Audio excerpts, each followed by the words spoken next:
Hello guys, എല്ലാവർക്കും എൻ്റെ പുതിയൊരു വീഡിയോയിലേക്ക് സ്വാഗതം. ഇന്നത്തെ വീഡിയോയിൽ നമ്മൾക്ക് ടാക്സേഷന്റെ ഓവർവ്യൂ നോക്കാം. അതായത് എന്താണ് ഈ ടാക്സ്? അത് കുറെ പേർക്കുള്ളൊരു ഡൗട്ടാണ്. അത് GST മാത്രമല്ല, ഇന്ത്യൻ ടാക്സേഷൻ സിസ്റ്റത്തിന്റെ ഓവർവ്യൂ എന്താണെന്ന് ഇന്നത്തെ വീഡിയോയിൽ നമുക്ക് കാണാം. ഇത് GST പ്രാക്ടീഷണർ എക്സാമിന് പ്രിപ്പയർ ചെയ്യുന്ന കുട്ടികൾക്കും ഹെൽപ്ഫുൾ ആവും, CA എക്സാമിന് പ്രിപ്പയർ ചെയ്യുന്ന കുട്ടികൾക്ക് ഹെൽപ്ഫുൾ ആവും. രണ്ടാൾക്കും CA-നും GSTയുടെ ഒരു പേപ്പർ ഉണ്ടാവും. രണ്ടാൾക്കും കൂടി ഹെൽപ്ഫുൾ ആവുന്ന ഒരു വീഡിയോ ആണിത്. ഇത് ടാക്സേഷന്റെ ബേസിക്സ് ആണ്. അപ്പൊ വീഡിയോയിലേക്ക് കിടക്കാം. നമസ്കാരം, ഞാൻ അഖില, GST പ്രാക്ടീഷണർ ആണ്. ഏതൊരു കൺട്രിയിലായാലും ഒരു പബ്ലിക്കിന്റെ അതായത് ആ കൺട്രിയിലുള്ള ആൾക്കാരുടെ ബേസിക് നീഡ്സ് എന്തൊക്കെയാണോ ഉള്ളത് അതൊക്കെ ഫുൾഫിൽ ചെയ്ത് കൊടുക്കേണ്ടത് ആ കൺട്രിയുടെ ഗവൺമെന്റിന്റെ കടമയാണ്. അത് സ്റ്റേറ്റ് ഗവൺമെന്റ് ആയാലും ശരി, സെൻട്രൽ ഗവൺമെന്റ് ആയാലും ശരി, അവരുടെ എന്തൊക്കെയാണോ ആ പബ്ലിക്കിന് വേണ്ടത്, അവരുടെ നാട്ടിലത്തെ ആൾക്കാർക്ക് എന്തൊക്കെയാണോ ബേസിക് ആയിട്ട് ആവശ്യങ്ങളുള്ളത് അതൊക്കെ ഫുൾഫിൽ ചെയ്ത് കൊടുക്കേണ്ടത് ആ പെർട്ടിക്കുലർ കൺട്രിയിലെ ഗവൺമെന്റിന്റെ കടമയാണ്. നമ്മുടെ ഇന്ത്യ ഒരു ഡെവലപ്പിംഗ് കൺട്രിയാണ്. അതിന് നമ്മുടെ ഇന്ത്യയിലത്തെ ആൾക്കാർക്ക് വേണ്ട ബേസിക് നീഡ്സ് ഒക്കെ ഫുൾഫിൽ ചെയ്യാൻ ഭയങ്കര ലിമിറ്റഡ് ആയിട്ടുള്ള റിസോഴ്സസ് ഗവൺമെന്റിനുള്ളൂ. അത് മറ്റുള്ള കൺട്രീസിനെ പോലെ ഒരുപാട് ഡെവലപ്ഡ് അല്ല, ഡെവലപ്പ് ആയിക്കൊണ്ടിരിക്കുന്ന കൺട്രിയാണ് ഇന്ത്യ. സോ അതിന് ഗവൺമെന്റിന് വേണ്ട മെയിൻ റവന്യൂന്റെ ഒരു സോഴ്സ് ആണ് ടാക്സേഷൻ. അതായത് ഗവൺമെന്റിന് നമ്മൾക്ക് വേണ്ടിയിട്ട് എന്തെങ്കിലും ചെയ്യണമെങ്കിൽ അവരുടെ കയ്യിൽ പൈസ ഉണ്ടാവണം, ഫണ്ട് ഉണ്ടെങ്കിൽ അവർക്ക് അത് യൂസ് ചെയ്തിട്ട് നമ്മുടെ ഓരോ ആവശ്യങ്ങൾ ഫുൾഫിൽ ചെയ്യാൻ പറ്റുള്ളൂ. അപ്പൊ അതിന്റെ മേജർ സോഴ്സ് എന്താണെന്ന് വെച്ചാല് ടാക്സ് ആണ്. ഗവൺമെന്റ് പബ്ലിക്കിന്റെ കയ്യിൽ നിന്ന് ടാക്സ് കളക്ട് ചെയ്തിട്ട് ആ ടാക്സ് എമൗണ്ട് വെച്ചിട്ടാണ് നമ്മൾക്ക് വേണ്ട ബേസിക് ആവശ്യങ്ങളൊക്കെ ഫുൾഫിൽ ചെയ്ത് തരുന്നത്. ഗവൺമെന്റിൽ നിന്ന് കിട്ടുന്ന റവന്യൂ നിന്ന് പല പബ്ലിക് സർവീസസും ഗവൺമെന്റ് ചെയ്യുന്നുണ്ട്. പിന്നെ ആ ടാക്സ് കളക്ഷൻ എന്ന് പറയുന്നത് ഒരു എക്കണോമിക് ഗ്രോ ആവാൻ വേണ്ടിയിട്ടുള്ള ഒരു ഇൻസ്ട്രുമെന്റ് കൂടിയായിട്ട് ഇപ്പോ ഓവർ ദ ഇയർ അത് ചേഞ്ച് ആയിരിക്കുകയാണ്. ആദ്യം അത് ഗവൺമെന്റിന് ഒരു റവന്യൂ ആയിരുന്നു, പബ്ലിക്കിന്റെ ബേസിക് നീഡ്സ് ഫുൾഫിൽ ചെയ്യാൻ വേണ്ടിയിട്ടുള്ള ഒരു റവന്യൂ ആയിരുന്നു. ഇപ്പൊ പോവാ അത് എക്കണോമി ഗ്രോ ചെയ്യാനും ഡെവലപ്പ് ചെയ്യാനും വേണ്ടിയിട്ടുള്ള മെയിൻ സോഴ്സ് ഓഫ് റവന്യൂ ആണ് ഈ ടാക്സ് എന്ന് പറയുന്നത്. ഇനി നെക്സ്റ്റ് വരുന്ന ക്വസ്റ്റ്യൻ ഡൗട്ട് വരുന്നത് എന്താണെന്ന് വെച്ചാൽ ടാക്സ് എന്താണ് ഉള്ളതാണ്. ടാക്സ് എന്ന് വെച്ചാല് ഒരു ഇൻഡിവിജ്വൽ അല്ലെങ്കിൽ ഒരു പ്രോപ്പർട്ടിയുടെ ഓണറിന്റെ മേലെ ഗവൺമെന്റ് കൊടുക്കുന്ന ഒരു ബേർഡൻ ആണ്. അതായത് ഇപ്പൊ ഗവൺമെന്റിന്റെ റവന്യൂവിന് വേണ്ടിയിട്ട് ഗവൺമെന്റിന് പൈസക്ക് പല ആവശ്യങ്ങളും ഉണ്ടാവും. അതിന് വേണ്ടിയിട്ട് ഓരോരോ ഇൻഡിവിജ്വലിന്റെ കയ്യിൽ അല്ലെങ്കിൽ ഒരു ഏതെങ്കിലും പ്രോപ്പർട്ടി ഓണേഴ്സ്, ബിസിനസ് പേഴ്സൺസ് അങ്ങനെയുള്ള ആൾക്കാരുടെ കയ്യിൽ ലെവി ചെയ്യുന്ന amount ആണ് ടാക്സ് എന്ന് പറയുന്നത്. ഈ ടാക്സ് എന്ന് പറയുന്നത് ഒരിക്കലും ഒരു വോളണ്ടറി പേയ്മെന്റോ ഡൊണേഷനോ അല്ല, ബട്ട് അത് ഗവൺമെന്റ് എൻഫോഴ്സ്ഡ് ആയിട്ട് ഓരോരോ ഇൻഡിവിജ്വലിന്റെ കയ്യിൽ നിന്നും കളക്ട് ചെയ്യുന്നതാണ് ഈ ടാക്സ് എന്ന് പറയുന്നത്. പിന്നെ സിമ്പിൾ ആയിട്ട് പറഞ്ഞാല് ടാക്സ് എന്ന് വെച്ചാല് പബ്ലിക് സർവീസസ് പ്രൊവൈഡ് ചെയ്യാൻ വേണ്ടിയിട്ട് പബ്ലിക് ഗവൺമെന്റിന് പേ ചെയ്യണ പൈസക്കാണ് ടാക്സ് എന്ന് പറയുന്നത്. ഇനി ഡയറക്റ്റ് ടാക്സ് എന്ന് വെച്ചാൽ എന്താണെന്ന് നോക്കാം. ടാക്സിൽ രണ്ട് വിധത്തിലുള്ള ടാക്സ് ഉണ്ട്. ഒന്ന് ഡയറക്റ്റ് ടാക്സ്, ഇനി ഒന്ന് ഇൻഡയറക്റ്റ് ടാക്സ്. ഡയറക്റ്റ് ടാക്സ് എന്ന് പറഞ്ഞാൽ ഒരു പെർട്ടിക്കുലർ പേഴ്സണിൽ നിന്ന് ഡയറക്റ്റ് ആയിട്ട് ടാക്സ് ഇമ്പോസ് ചെയ്യുക. അതായത് ആ പേഴ്സൺ ഡയറക്റ്റ് ആയിട്ട് ഗവൺമെന്റിലേക്ക് ടാക്സ് പേ ചെയ്യുന്നതിനാണ് ഡയറക്റ്റ് ടാക്സ് പറയുന്നത്. ഈ ഡയറക്റ്റ് ടാക്സ് ഒരിക്കലും മറ്റൊരാളിലേക്ക് ആ ബേർഡൻ ഷിഫ്റ്റ് ചെയ്യാനാവില്ല. ഡയറക്റ്റ് ടാക്സ് ഒരു ഇൻഡിവിജ്വൽ പേഴ്സൺ എന്താണോ ടാക്സ് പേ ചെയ്യാനുള്ളത് ആ പേഴ്സൺ തന്നെ ആ amount എന്താണോ ടാക്സ് ഡയറക്റ്റ് ടാക്സ് പേയ്മെന്റ് ചെയ്യണത് ആ പേഴ്സൺ തന്നെ അവരുടെ കയ്യിൽ നിന്ന് പേയ്മെന്റ് ചെയ്യണം. അതാണ് ഡയറക്റ്റ് ടാക്സ്. അതൊരിക്കലും മറ്റൊരാളിലേക്ക് ആ ബേർഡൻ ഷിഫ്റ്റ് ചെയ്യാൻ പറ്റില്ല, സ്വന്തം കയ്യിൽ നിന്ന് പൈസ പേ ചെയ്യണം. അതാണ് ഡയറക്റ്റ് ടാക്സ്. ഇന്ത്യയിൽ മേജർ ആയിട്ടുള്ള ഡയറക്റ്റ് ടാക്സ് എന്താണ് ലെവി ചെയ്യുന്നത് എന്ന് വെച്ചാൽ ഇൻകം ടാക്സ്. അതാണ് ഏറ്റവും മേജർ ആയിട്ടുള്ള സോഴ്സ്. ഡയറക്റ്റ് ടാക്സിലേക്കുള്ള മേജർ സോഴ്സ് ഇൻകം ടാക്സ് ആണ്. ഇനി അഥവാ ടാക്സ് എന്ന് പറയുന്നത് ഈ ടാക്സ് പെയർ വെറുതെ ജസ്റ്റ് ഒരു മീഡിയേറ്റർ പോലെയാണ്. ഗവൺമെന്റിലേക്ക് ടാക്സ് മറ്റൊരാളിൽ നിന്ന് പൈസ കളക്ട് ചെയ്തിട്ട് ഗവൺമെന്റിലേക്ക് പേ ചെയ്യുന്ന ഒരു മീഡിയേറ്റർ പോലെയാണെങ്കിൽ അത് ഇൻഡയറക്റ്റ് ടാക്സ് ആയിരിക്കും. അതെന്താണെന്ന് വെച്ചാല് ഒരു ടാക്സ് പെയർ ഡയറക്റ്റ് ആയിട്ട് സ്വന്തം കയ്യിൽ നിന്ന് പൈസ എടുത്ത് ഗവൺമെന്റിലേക്ക് പേ ചെയ്യില്ല. അവർ ഓരോരോ സ്റ്റേജിൽ നിന്നും മറ്റുള്ളവരുടെ കയ്യിൽ നിന്ന് ടാക്സ് ലെവി ചെയ്തിട്ടാണ് ഗവൺമെന്റിലേക്ക് പേ ചെയ്യുക. ആ ഫൈനൽ ടാക്സ് ടാക്സ് ബേർഡൻ ആരുടെ തലയിലാണ് വീഴുന്നത് എന്ന് വെച്ചാൽ ഒരു പ്രോഡക്റ്റിന്റെ ഫൈനൽ കൺസ്യൂമർ. അതായത് നമ്മൾ ഓരോരോ സിറ്റിസൺസും ടാക്സ് പെയർ ആണ്. നമ്മൾ വിത്തൗട്ട് അവർ നോളേജ് നമ്മൾ ഗവൺമെന്റിലേക്ക് ടാക്സ് പേ ചെയ്യുന്നുണ്ട്. ഒരു ചെറിയ കുട്ടി തൊട്ട് ഏജ് ആയ ആൾക്കാർ വരെ ടാക്സ് പേയേഴ്സ് ആണ്. പക്ഷെ അവർക്കത് അറിയണം എന്നില്ല. വിത്തൗട്ട് ദിയർ നോളേജ് അവര് ആ ടാക്സ് പേ ചെയ്യാണ്. അത് ഇൻഡയറക്റ്റ് ടാക്സ്. ഇൻഡയറക്റ്റ് ആയിട്ടാണ് പേ ചെയ്യുന്നത്. ഇപ്പൊ ഇൻകം ഉള്ള ആൾക്കാർ മാത്രമാണ് ഇൻകം പേ ചെയ്യുന്നത്. ആരൊക്കെയാണോ സമ്പാദിക്കുന്നത്, ആർക്കാണോ സാലറി അല്ലെങ്കിൽ വേറെ എന്തെങ്കിലും സോഴ്സിലൂടെ ഇൻകം കിട്ടുന്നത്, അവര് മാത്രമാണ് ഇൻകം ടാക്സ് പേ ചെയ്യുന്നത്. പക്ഷെ ഇൻഡയറക്റ്റ് ടാക്സ് എന്ന് പറയുന്നത് ഓരോരോ സിറ്റീസ് ഓരോരോ കൺസ്യൂമറും ഇൻഡയറക്റ്റ് ടാക്സ് പേ ചെയ്യുന്നുണ്ട്. പക്ഷെ അത് നമ്മൾ അറിയുന്നില്ല എന്ന് മാത്രം. ഇപ്പൊ നമ്മൾ ഒരു ചെറിയൊരു സാധനം കടയിൽ നിന്ന് മേടിക്കണമെങ്കിൽ അതിൽ ടാക്സ് ഇൻക്ലൂഡ് ആയിരിക്കും. GST അല്ലെങ്കിൽ വേറെ എന്തൊക്കെയുള്ള ടാക്സ്, അതിൽ MRP include of all tax എന്ന് എഴുതിയിട്ടുണ്ടാവും. അതായത് എല്ലാ ടാക്സും ഇൻക്ലൂഡ് ആയിട്ടായിരിക്കും MRP എന്ന് പറയുന്നത് ഗവൺമെന്റ് ഫിക്സ് ചെയ്തിട്ടുണ്ടാവുക. അപ്പോ ഈ ഫൈനൽ കൺസ്യൂമർ നമ്മൾ അൾട്ടിമേറ്റ് ഇപ്പൊ ഒരു ചെറിയൊരു ചോക്ലേറ്റ് മേടിക്കുകയാണെങ്കിൽ പോലും അതിന് നമ്മൾ ടാക്സ് പേ ചെയ്യുന്നുണ്ട്. ആ ടാക്സ് നമ്മൾ ഡയറക്റ്റ് ആയിട്ട് ഗവൺമെന്റിലേക്ക് പേ ചെയ്യുന്നില്ല. നമ്മൾ മേടിക്കുന്ന ആ കടക്കാരിലേക്കാണ് നമ്മൾ പേ ചെയ്യുന്നത്. നമ്മൾ കൊടുക്കുന്ന ചോക്ലേറ്റിന്റെ അമൗണ്ടിൽ ആ ടാക്സ് അമൗണ്ട് ഇൻക്ലൂഡ് ആയിട്ടുണ്ടാവും. ആ സെല്ലർ എന്ത് ചെയ്യും, അവരാരിൽ നിന്നാണോ പർച്ചേസ് ചെയ്തിട്ടുള്ളത് അവരുടെ കയ്യിൽ നിന്ന് പർച്ചേസ് ചെയ്യുമ്പോൾ ഈ ടാക്സ് എമൗണ്ട് പേ ചെയ്തിട്ട് അതിന്റെ ഇൻപുട്ട് ക്ലെയിം എടുത്തിട്ടുണ്ടാവും.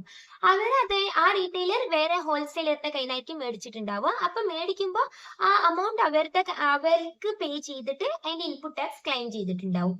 അങ്ങനെ മാനുഫാക്ചറർ അല്ലെങ്കിൽ ഓരോ സ്റ്റേജിലും ടാക്സ് പേയർ ആരാണോ, അതായത് മാനുഫാക്ചറർ, ഹോൾസെയിലർ, റീറ്റെയിലർ, പിന്നെ ചെറിയ ചെറിയ സപ്ലയേഴ്സ്, അങ്ങനെ ആരൊക്കെയാണോ ഉള്ളത് ഓരോരോ സ്റ്റേജിലും അവർ ടാക്സ് പേ ചെയ്തിട്ട് അതിന്റെ ഇൻപുട്ട് ക്ലെയിം എടുക്കുന്നുണ്ട്. പക്ഷെ ആ ബേർഡൻ ഷിഫ്റ്റ് ആവുന്നത് അൾട്ടിമേറ്റ് കൺസ്യൂമറിലേക്കാണ്. ഫൈനൽ കൺസ്യൂമർ ആരാണോ ആ പ്രോഡക്റ്റിന്റെ, അവരിലേക്കാണ് ആ ടാക്സിന്റെ ബേർഡൻ കംപ്ലീറ്റ് ആയിട്ട് ഷിഫ്റ്റ് ആവുന്നത്. അതിനെയാണ് ഈ ഇൻഡയറക്റ്റ് ടാക്സ് എന്ന് പറയുന്നത്. നമ്മൾ പോലും അറിയാതെ നമ്മൾ ഗവൺമെന്റിലേക്ക് ടാക്സ് പേ ചെയ്യുകയാണ്.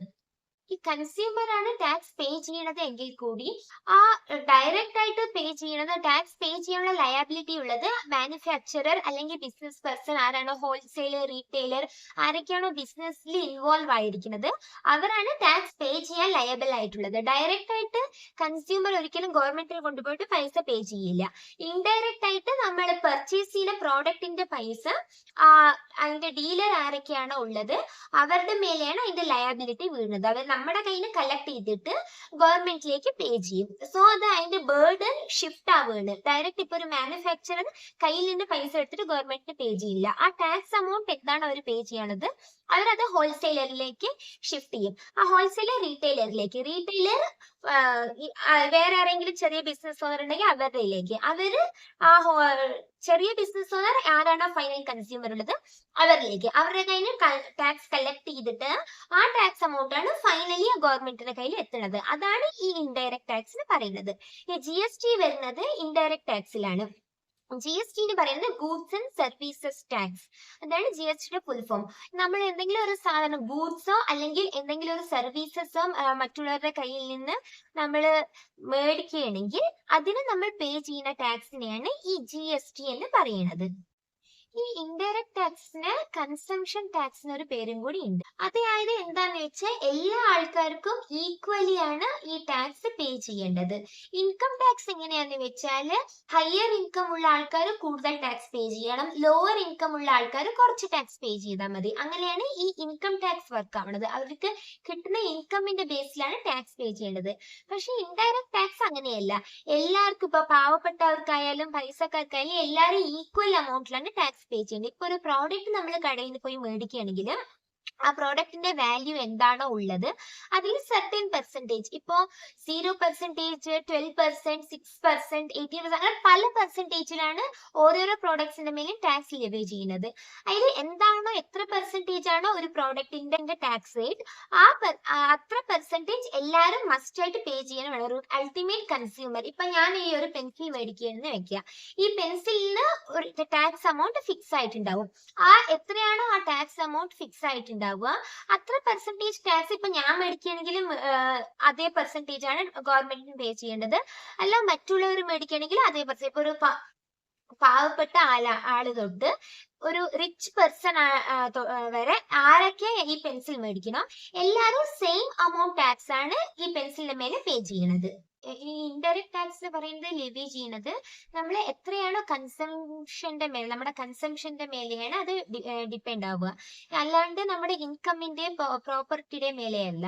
അതായത് നമ്മൾ എത്ര പ്രോഡക്റ്റ് കൺസ്യൂം ചെയ്യുന്നുണ്ടോ അത്ര ടാക്സ് നമ്മൾ പേ ചെയ്യണം. ഇപ്പൊ ഞാൻ ഒരു പെൻസിലിന്റെ എക്സാമ്പിൾ പറഞ്ഞു. ഇപ്പൊ ഒരു പെൻസിൽ മേടിക്കുന്നുണ്ടെങ്കിൽ ആ ഒരു പെൻസിലിൽ എത്രയാണോ ടാക്സ് പെർസെന്റേജ് ഉള്ളത് അത്ര പേ ചെയ്താൽ മതി.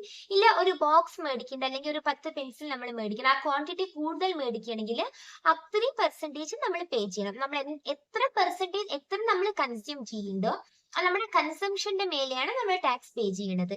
പക്ഷെ അതൊരിക്കലും ഇൻകമിന്റെ മേലെയോ പ്രോപ്പർട്ടി നമ്മൾ എത്ര പ്രോപ്പർട്ടി വെച്ചിട്ടുണ്ട് അതിന്റെ മേലെയോ അല്ല നമുക്ക് എത്ര ഇൻകം കിട്ടുന്നുണ്ട് അതിന്റെ മേലെയോ അല്ല ഇൻഡയറക്ട് ടാക്സ് ലെവി ചെയ്യുന്നത്. നമ്മൾ എന്താണോ കൺസ്യൂം ചെയ്യുന്നത്, എന്താണോ പർച്ചേസ് ചെയ്യുന്നത് അത് എത്ര ക്വാണ്ടിറ്റിയുടെ മേലെയാണ്, അതിന്റെ മേലെ മാത്രമാണ് ഈ ഇൻഡയറക്ട് ടാക്സ് ലെവി ചെയ്യുന്നത്.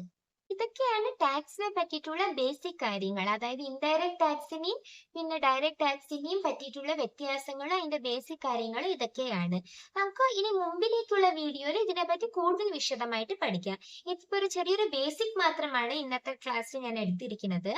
അത് ഞാൻ പറഞ്ഞതുപോലെ ഈ GST പ്രാക്ടീഷണർ എക്സാമിന് പ്രിപ്പയർ ചെയ്യുന്ന ആൾക്കാർ, ഇപ്പൊ എക്സാം ഇല്ല, ഇഫ് ഇൻ കേസ് നിങ്ങൾക്ക് GST പ്രാക്ടീഷണർ ആവാൻ താല്പര്യമുണ്ട്, അതിന്റെ GST പറ്റി പഠിക്കാൻ താല്പര്യമുണ്ട്, അങ്ങനെയുള്ള ആൾക്കാർക്കും ഇത് യൂസ്ഫുൾ ആവും. പിന്നെ CA എക്സാമിന് പ്രിപ്പയർ ചെയ്യുന്ന ആൾക്കാർക്ക് GST പേപ്പർ ക്ലിയർ ചെയ്യാനും ഇത് യൂസ്ഫുൾ ആവും. അപ്പൊ രണ്ടുപേർക്കും ഇത് ഹെൽപ്ഫുൾ ആവും.